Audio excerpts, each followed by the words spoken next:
Game changer సినిమాకి Ram Charan, Shankar remuneration ఎంత తీసుకున్నారో, ముఖ్యంగా ఈ సినిమా చూసుకుంటే 400 కోట్ల భారీ బడ్జెట్తో నిర్మించారు. అండ్ మూవీలోని ఓన్లీ సాంగ్స్కే 75 కోట్లు ఖర్చు చేసినట్టు కూడా మనకు తెలిసింది.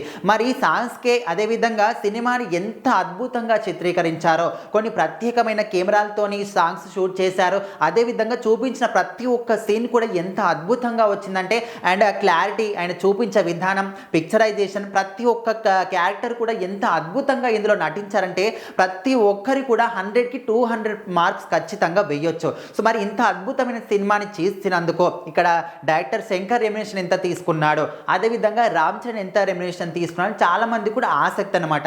ముఖ్యంగా చూసుకుంటే శంకర్ ఎంత మంచి పేరున్న డైరెక్టరో అందరికీ తెలిసిందే. వరల్డ్ వైడ్గా మంచి గుర్తింపు ఉన్న వ్యక్తి.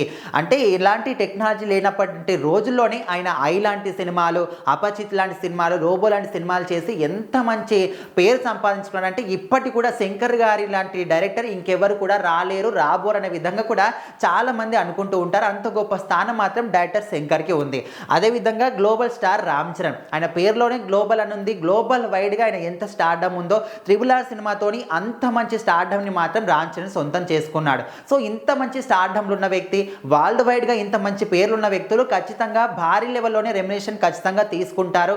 వాళ్ళ స్థాయికి తగ్గట్టుగానే, వాళ్ళ లెవెల్కి తగ్గట్టుగానే రెమ్యునరేషన్ తీసుకుంటారని చాలా మంది కూడా అనుకుంటారు. కానీ వీళ్ళు మాత్రం గేమ్ చేంజర్ సినిమాకి సంబంధించి శంకర్ డైరెక్టర్ మాత్రం 35 కోట్లు మాత్రమే తీసుకున్నట్టు తెలుస్తుంది. అదేవిధంగా రామ్ చరణ్ కూడా 65 కోట్లు మాత్రమే రెమ్యునరేషన్ తీసుకున్నాడనే విధంగా టాక్ మాత్రం చాలా గట్టిగానే వినిపిస్తుంది.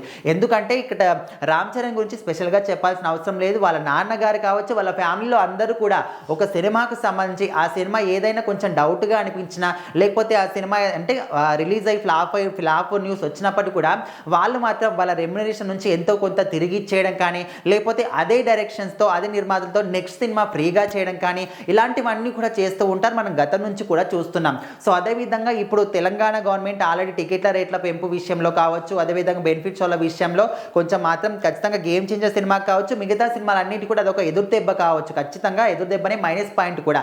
సో అలాంటిది ఈ క్రమంలో అసలు సినిమాకి రిటర్న్స్ కూడా వస్తాయా రాదని చాలా మంది కూడా అనుకుంటున్నారు. కానీ సినిమాలో మంచి కంటెంట్ ఉంది కాబట్టి ఖచ్చితంగా మంచి వసూళ్ళే వస్తాయని అనుకుంటున్నారు. సో ఆ క్రమంలోనే ఇక్కడ రామ్ చరణ్ మాత్రం ముందు చూపుతోనే ఆయన మాత్రం 90 కోట్లు ఇస్తానని చెప్పినప్పటికీ 65 కోట్లు మాత్రమే తీసుకున్నట్టు తెలుస్తుంది. శంకర్ మాత్రం తను ఎప్పటి నుంచో కూడా 30 నుంచి 35 కోట్లు తీసుకుంటాడు కాబట్టి ఈ సినిమాకి 35 కోట్ల రెమ్యునరేషన్ తీసుకున్నాడనే విధంగా అయితే ఒక న్యూస్ బయటకు వచ్చింది.